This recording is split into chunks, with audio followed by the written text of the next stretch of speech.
Velkommen til, Nikolaj. Tak skal du have. Jeg har jo hævet fat i dig meget direkte på LinkedIn, faktisk, for at det ikke skal være løgn. Fordi jeg så jo, at du deltog i det her års Tech Barbecue 2024. Rigtigt. I noget en paneldebat, mener jeg, det var. Eller er. Jeg kan ikke huske, har du været til det? Ja.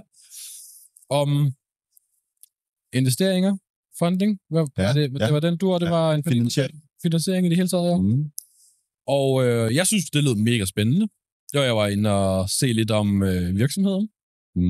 Og tænkte, ham er jeg simpelthen nødt til at få fingrene i nu. Og så er jeg så bramfri. Jeg skriver jo bare til folk. Det skal man også gøre. Skal man endelig ikke holde sig tilbage fra at gøre, det værste, man kan få af dig. Det er rigtigt. Og inviterede dig forbi vores intermistiske podcaststudie her, midt på pladsen til Tech Barbecue 2024. Og det har jeg jo gjort, fordi at jeg jo rigtig gerne vil høre mere om selvfølgelig virksomheden, men jeg kunne også godt tænke mig at høre lidt om din rejse dertil. Bare sådan i et kort format. Hvad er det, der har gjort, du endt der, hvor du er i dag? Er der noget erfaring, uddannelse, whatever det kan være, så vi bare kan mærke lidt, hvem er Nikolaj også? Det glæder mig, at du har taget fat i mig. Jeg har glædet mig til at snakke på det. Jeg kan starte med at fortælle lidt om min rejse. Ikke? Jeg startede med at være bankmand, ikke? Så udklækket i Nordea i mine første år af min voksne karriere, og tog en rejse over til det, der hed Vækstfonden dengang. Vækstfonden, der senere har skiftet navn til EIFO. Det var min vej til første gang at røre ved iværksættere og startups og teknologivirksomheder. Og det faldt jeg pladask for, og fandt stor glæde i at møde meget inspirerende founder, som jeg synes, alle founder har meget, meget stor respekt for de mennesker, der vælger den rejse. Det er en hård risk-reward-kalkyle, man læner sig ind i, når man bliver selvstændig, og jeg har enormt meget respekt for de mennesker, og nyder hver eneste gang, jeg møder en iværksætter, der kan fortælle mig om deres fortællinger. Så det har ledt mig til der, hvor jeg er i dag. Jeg har snart brugt et årti på at finansiere teknologivirksomheder primært. Jeg har altid beskæftiget mig med den aktivklasse, der hedder lånefinansiering, men har jo haft stor berøringsflade med investorer og andre aktivpladser, som har formet mit syn på, hvordan jeg synes, man skal tænke finansiering. Og efter 5 gode år i Vækstfonden, røg Gælgen på min radar. Gælgen var spændende, fordi jeg synes, der var potentiale til at løfte sin vurdering af virksomheder en lille smule fra mavefornemmelse og over i et mere databaseret udtryk. Og det er det, Gælgen gør. Bruger al den data, som moderne regnskabssystemer, moderne subscription management systemer og moderne betalingssystemer leverer. Bruger den til at sige noget klogt om. Er vi på rette vej? Er vi klar til at tage mere funding? Er vi klar til at skrue op for tempoet i vores forretning? Og med den viden har vi puttet lånefinansieringsmuligheder på vores platform, så vi kan hjælpe founder med at vokse hurtigt. Og det synes jeg er en spændende mission.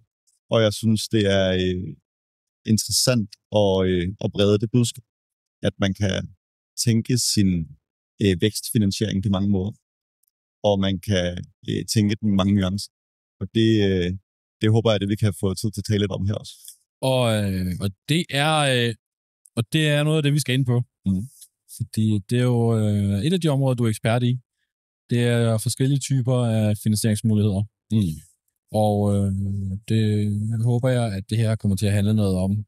Men det var lidt om din personlige rejse. Så ender du jo i Gælgen. Hvad er Gælgen for en størrelse? Jeg joiner Gælgen på et tidspunkt, hvor Danmark er det første marked, vi står i. Vi er en virksomhed med hovedkontor i Stockholm. Et lille team på måske 12-14 mennesker på det tidspunkt, var med en ambition om at vokse internationalt. Så jeg kommer på holdet og starter udviklingen af det danske marked. Siden 3 år siden, hvor vi startede det projekt, er vi vokset til mange markeder. Vi er et sted i hele Norden, et sted i Tyskland, et sted i UK, og vi vokser meget. Men Gillian er en speciel størrelse. På den ene virksomhed er vi en funding provider. På den anden virksomhed ser vi også os selv som en teknologivirksomhed med en meget stor selvforståelse af at være en teknologivirksomhed, og en meget stor selvforståelse af at være en produktvirksomhed parallelt med at være en funding provider. Og det er en svær selvforståelse at jonglere, for der kan være modsatrettede interesser på sit eget fokus, men det er det, vi battler med der. Så en om man må sige, moderne finansieringsvirksomhed, der har taget digitalisering til sig meget, og forsøger, altså, ikke fordi det gør mange finansieringsselskaber også, men forsøger at tage nye approaches til måden, vi kigger på virksomheder, men måske også hjælper dem i deres vækstrejser på, eller hvad?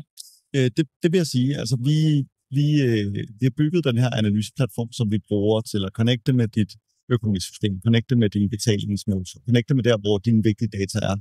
Så fremstiller vi og visualiserer den data for os selv, men vi visualiserer den også for de modparter, som sidder foran os, de virksomheder, der sidder foran os. Vi har jo en klar tro på, at hvis vi skal lykkes, så skal vores kunder også lykkes. Vi har jo en klar interesse i at hjælpe vores kunder med at vokse over normalt. Så alle det dataindtryk, vi får, og al den viden, vi har, og alle de måder, vi kan bryde deres data ned, vigtige findings, det vil vi gerne dele med vores kunder. Det er nemt at forestille sig, tror jeg, hvor meget forskel der er på modenheden i en startup-virksomhed på dataindsigter. Du vil opleve virksomheder, hvor har et stort datateam, et stort in-house datateam, de har nogle meget veluddannede holdninger, og de har nogle meget veluddannede insights. Men du skal relativt langt på rejsen, før du som startup kan få de indsigter. Tidligere du får de indsigter om din egen vækst, jo bedre tror vi din evne til at få en succesfuld skalering er. Og så jeg vil sige, vi flytter nogle af de indsigter, som typisk er til rådighed ret sent i en virksomhedsstadie. Vi flytter dem til at være til rådighed noget tidligere i stadiet, og giver founder mulighed for at bruge de indsigter til at vokse. Ja. Mega spændende tilgang til finansieringsløsninger. Og jeg tror, jeg vil springe for nu over, hvilken type finansieringer det er, Gillian laver. For det tror jeg, vi skal komme ind på til sidst. Til gengæld, så synes jeg, vi skal snakke lidt om, hvilke type finansieringsmuligheder der er ude i markedet. Fordi så giver det en bredere forståelse af, hvad det er, Gillian også rent faktisk tilbyder, som også gør sig unikt i forhold til markedet måske. Så vil du ikke gøre os på en relativt kort facon en lille smule klogere i, at hvis jeg er som virksomhedsejer, står og kigger i, jeg mangler noget vækstkapital i en eller anden grad, som det typisk vil være. Hvilke muligheder jeg så står med. Ja. Det vil jeg gerne. Jeg vil prøve at gå lidt op i helikopteren, og så tror jeg vil skære fundingmuligheder op i 3 kasser. Jeg vil sige, der er fundingmuligheder, som er baseret på equity. Det kan være gennem venturefonde, det kan være gennem business angels. Modellen er simpel. Du rejser noget kapital ved at sælge del af din virksomhed. Og den vækstkapital vil du gerne bruge til at give alle investorer og medejere et fradragfrist. Så findes der et kilder til kapital, der er baseret på tilskud eller grants. Vi har den aktivklasse har sine fordele og ulemper. En stor fordel ved grants, det er selvfølgelig, at det er for så vidt gratis penge. Ulempen kan være, at det kan styre dit fokus meget, at du skal søge legaler, tilskud, dokumentationskrav. Det ressourcer altid den svære balance i et startup. Du har meget begrænsede ressourcer, så hvor meget tid kan du ofre på at skrive ansøgninger, lave rapportering, og hvor meget styrer det dit udviklingsfokus. Ikke? Men ellers er det svært at finde store ulemper ved de såkaldte gratis penge. Og så den tredje aktivklasse, det er det, der kalder lånefinansiering. Penge, som er til rådighed for dem, de skal også betales tilbage, det vil typisk blive forrentet, og de findes i mange forskellige former lånefinansiering-startups. Hvis jeg må starte op i helikopteren, så vil jeg sige, det hele kommer ned til dit eget billede af risiko. Når du som founder gerne vil vokse din virksomhed, hvad er det egentlig, du gerne vil? Så hvad er det, du gerne vil bygge? Hvilken risiko vil du gerne tage? Hvor stor en virksomhed vil du gerne bygge? Hvor internationalt eller lokalt gerne være til stede? Og det kan influere meget, hvilke aktivpladser, hvilke typer investorer, du skal tale med til en starter. Og det er vigtigt at gøre sig klar. Og det er vigtigt at tale med den aktivklasse, som bruger det ord, om hvad de gensidige ambitioner er. Hvis vi går helt ud af den yderste tangent på risikotagning, så er det jo at tage en venture capital investor. En venture capital investor er enormt risikovillig på din vegne. Det skal ses som positivt. Hvis du skal venture capital, du skal være klar til at tage meget høj risiko. Venture capital-modellen er i høj grad, at man vil gerne skabe en meget binær resultatsøgning. Man vil gerne have nogle få, der kommer til at performe rigtig godt. Og man accepterer, at der er en relativt stor del af din portefølje, som kommer til ikke at klare det godt. Fordi de har taget meget risiko, det er ikke lykkes. Det skal man være klar til som founder, at du har kun et æg at koge. Du har din virksomhed, som du bruger et halvt eller et helt årti i. Er du klar til, at så stor en risiko bliver taget på din vej? Så binær et udfaldsrum, som jeg næsten karikerer jeg det måske, fordi venturekapitalister findes også i mange former og mange typer af aggressivitet. Men det er vigtigt at få i talesat, både over for sig selv og for hinanden i partnerskab, om vi er klar til at lave så stor risikotagning, som den aktivpladsbaserede overfor gerne vil. Og det er så også suverænt den aktivklasse, hvor du kan få adgang til mest kapital på kortest mulig tid. Så du kan absolut vokse din virksomhed hurtigst med venturekapital. Og det kan være nødvendigt for nogle typer virksomheder. Jeg beskæftiger mig primært med softwarevirksomheder, og softwarevirksomheder har den store styrke, at du kan komme relativt hurtigt i markedet. Du kan vokse relativt glidningsfrit, fordi du har et globalt audience, og du har dine leverancer er ikke betinget af landegrænser. Du kan sende adgang til din software alle steder. Der er mange fordele. Ulempen ved en softwarevirksomhed er, at den er svær at beskytte. Du kan typisk ikke tage patenter eller trademarks eller IP-beskyttelse. Det stærkeste, du har som softwarevirksomhed, det er at tage nogle markedsandele. Helst lidt hurtigt. For at opsamle noget data, som kan være svært for andre at bygge. Og selvfølgelig bygge et godt produkt. Men der er noget i mange genrer af softwarevirksomheder, der tvinger dig lidt til at tage et vækstspor for at beskytte din virksomhed. Beskytte det faktum, at om 3 år, så vil en anden virksomhed have mulighed for at bygge det, du har bygget i dag, meget hurtigere. ChatGPT og andre moderne AI-assistenter, der hjælper dig med at kode, vil formentlig gøre det ekstremt meget nemmere om et halvt årti at bygge det, som vi alle sammen kigger rundt på af softwarevirksomheder i dag. Men hvis du har markedsandel, hvis du har et godt produkt, så vil de alligevel få besvært de newcomers, der gerne vil udfordre. Så der er altid pres på at tage noget risiko som founder, når man er en softwarevirksomhed i deltid, for at beskytte sig selv. Og så kan man sige, venturekapital som aktivklasse er også meget bevidst om, at dem de gerne vil partner op med, skal selvfølgelig også være en founder, som har den risikovillighed i sin grundvold, ikke? Og har den lyst til at vokse så hurtigt og så aggressivt. Og det match findes heldigvis ofte. Og det er det format, der er nationalt, internationalt kendt i Danmark i Løvens Hule. Ja.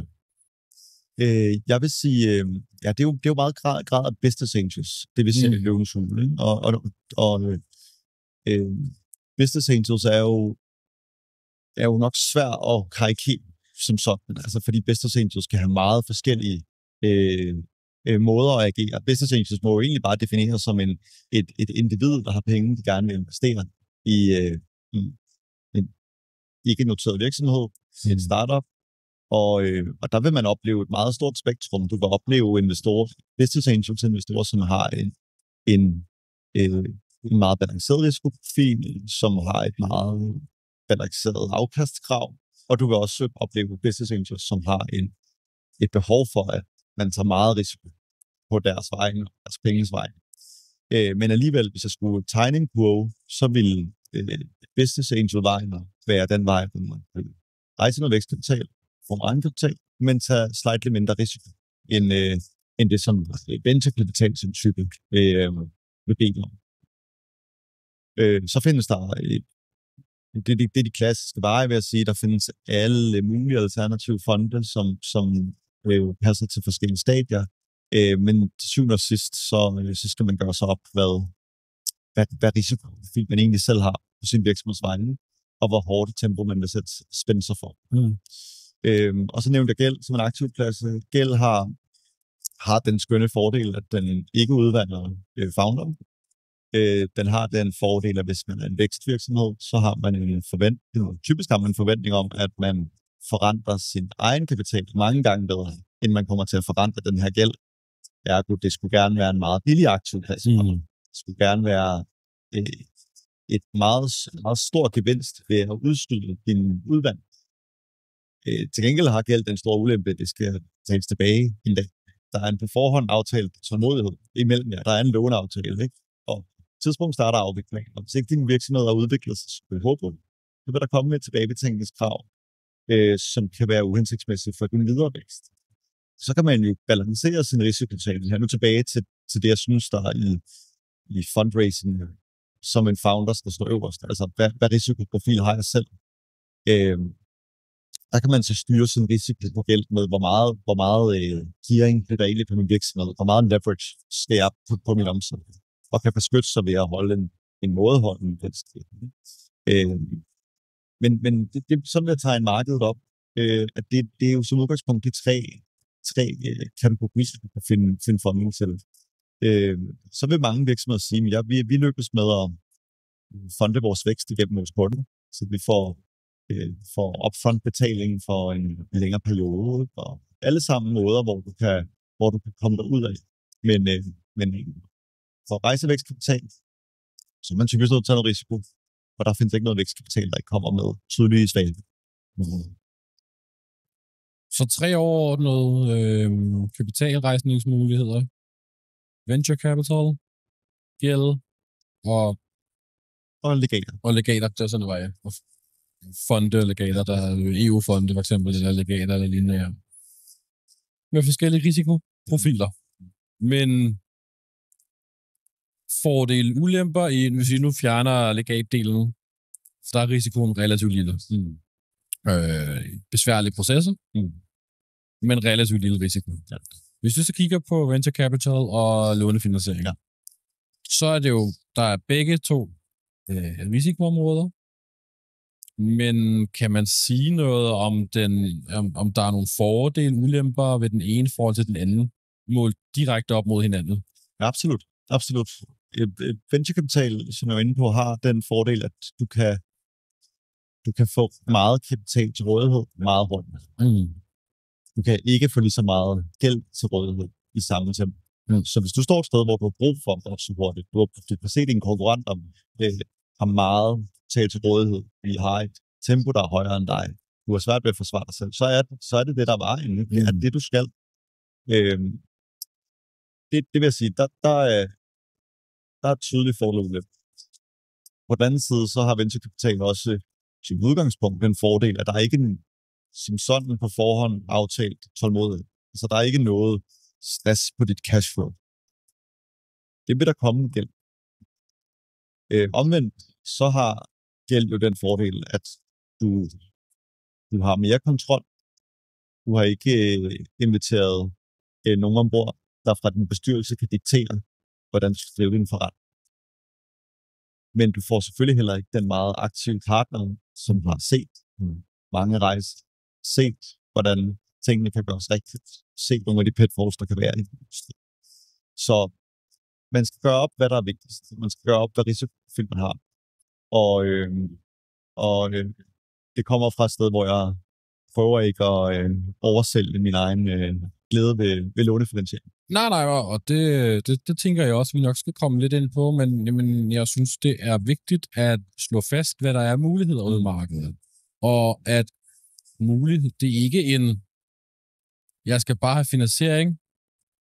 Det er lige meget, om det er venture capital, eller om det er gæld, eller hvad det er. Men at man nærmere skal begynde at tænke, hvilke profil passer til hvilken type investering, jeg søger. Hvilken profil er det, jeg er? Hvor er vi henne i vores virksomhedsstadie? Og er der derved nogle løsninger, der passer bedre end andre, i stedet for bare at tænke, at jeg skal have nogle penge ind. Hvor hvis du står sikkert i markedet, og du er klar til at vækste, alt er klar, det er kun midler. Ja. Så er der klare fordele i at lave gæld. Du udvander ikke virksomheden. Du har ikke flere, der skal tage beslutninger for dig. Ja. Men hvis du stadig vil finde dit marked, og udvikle dig som virksomhed, så kan der være fordele i at have venture capital, hvor du får nogle mennesker ind, som kan sandsynligvis spare med dig også. Dem, der er aktive i deres investeringer i hvert fald, vil typisk gerne spare, fordi de selv har risikoen med i virksomheden. Ja. Det er helt enig. Altså gæld kommer grundlæggende med temmelig høj risiko, hvis du ikke har en rimelig forudsigelighed i, hvordan du skal vækste din forretning. Hvis du har en rimelig forudsigelighed i, hvordan du skal vækste din forretning, så har du et bedre udgangspunkt for at forudse, hvilke udfaldsrum er der. Hvad er udkommet af den her gældsfinansiering, jeg har taget på mig? Og når jeg snakker udfaldsrum, så tænker jeg, er vi i stand til at rejse en ny runde, der kan afvikle den her gæld? Er vi i stand til at skabe så meget cash, når afviklingen starter på lån, at vi kan starte afviklingen? Er vi i stand til at genforhandle det her lån, når det er tid til at genforhandle det? Altså de udfaldsrum, som der vil komme, er man nødt til at tænke til. Men det er man også nødt til at tænke over mennesker til. Det udfaldsrum, der vil være, når jeg får den her mængde kapital ombord, det er, at det vil komme med en bunden opgave, komme med nogle krav om, at vi skal vokse hurtigt, vi skal bruge de her penge i et tempo, som vi skal være enige om, at vi begge kan lide. Det er enormt spændende, og det kunne man lave en hel podcast-serie om alene. Det er sikkert. I 12-20 afsnit. Jeg ved ikke, hvor mange lytter, men jeg ved, at man kan gøre det. Men om at nørde forskellige finansieringsmuligheder, og fuldstændig grave ned i teorier og risikoprofiler og lignende på det. Vi nærmer os at gå over tid snart, men sådan er det. Jeg kunne godt tænke mig at lige vende en enkelt ting også. Ja. Hvis lytterne derude ikke har luret det, så tænker jeg, at det næsten giver sig selv, at I Gillian laver i lånefinansiering. Ja, det. Og det er også den baggrund, du har. Og det er den type finansiering, du personligt godt kan lide at arbejde med. Det synes jeg er spændende at arbejde med. Så det er ikke nogen hemmelighed. Så det kommer vi lidt ind på alligevel den vej igennem. Men en af de ting, vi snakkede om i vores indledende samtale, og vi skal prøve at holde det lidt kort. Ja. Og det er ikke sikkert, det kan lade sig gøre. Men så må vi tage den derfra. Det er, når vi henvender os til finansiering. Så tror jeg, og har en formodning om, at typisk så laver virksomheden et pitch deck, som er et klassisk pitch deck, som sikkert er en lille smule drejet mod business angel, venture capitalist, det du ser i Løvens Hule-agtigt. At det er den rigtige måde at tilgå alle finansieringsmuligheder på? Det vil det sjældent være. Der er meget forskel på... Det var ikke særlig ledende spørgsmål. Der er meget forskel på, hvad jeg som lånegiver til startups, hvad jeg drømmer om, og der er meget forskel på, hvad en venturekapitalfond drømmer om. Det, jeg er mindst optaget af, det er, at jeg får mine penge tilbage. Og jeg gør det med en rimelig sikkerhed. Men jeg får de rentebetalinger, som skal komme. En venturekapitalist er meget interesseret i at se potentialet i en meget hurtig vækst og en meget høj vækst. Og grundlæggende tror jeg, der er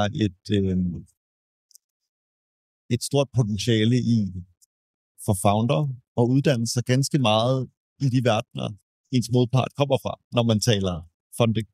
Jeg møder mange founder på min rejse, som har sparet rigtig meget tid ved at virkelig sætte sig ind i, hvordan venturekapitalmodellen virker.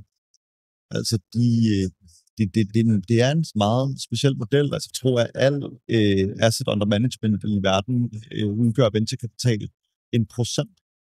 Det er en meget specifik type aktivklasse, som kræver, at du ser meget specifik ud og har en meget speciel lyst til at tage risiko. Og det er du nødt til at sandsynliggøre overfor den modpart, der er. At du er den, der passer ind i den her måde at tænke afkast frem. Når du taler til en låneprovider, så bliver jeg ikke imponeret over et meget binært udfaldsrum. Jeg bliver ikke imponeret over, at I potentielt kan vokse rigtig, rigtig hurtigt. Jeg bliver til gengæld imponeret over, hvad I kan give mig af sandsynlighed for, at vi har stabilitet, at vi har noget forudsigelighed i vores model. Og det er meget, meget sjældent det, der fylder i et pitch deck. Når man pitcher til mig, der fylder det meget, hvor høj vækst der er, hvor stort er markedet. Og der er meget tid sparet, tror jeg, hos farmerne. Der er mange forgæves smil, der bliver løbet, fordi man ikke får sat sig tilstrækkeligt ind i modpartens aktieplads. Så det er også vigtigt at forstå, at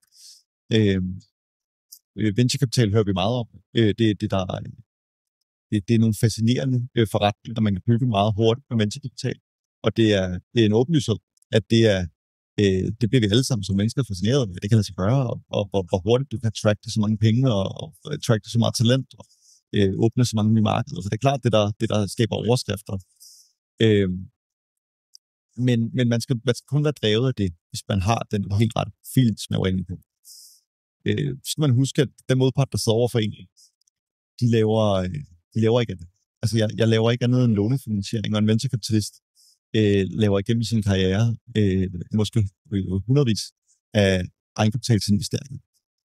Som founder er det tit din første, måske din anden gang, at du rejser den her type kapital.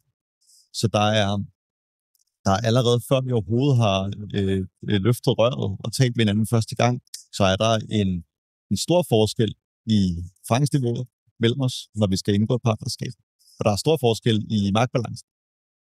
Fordi jeg har meget erfaring med, hvordan jeg skal stille mig op, og hvordan jeg skal positionere mig. Det har du som founder typisk ikke erfaring med.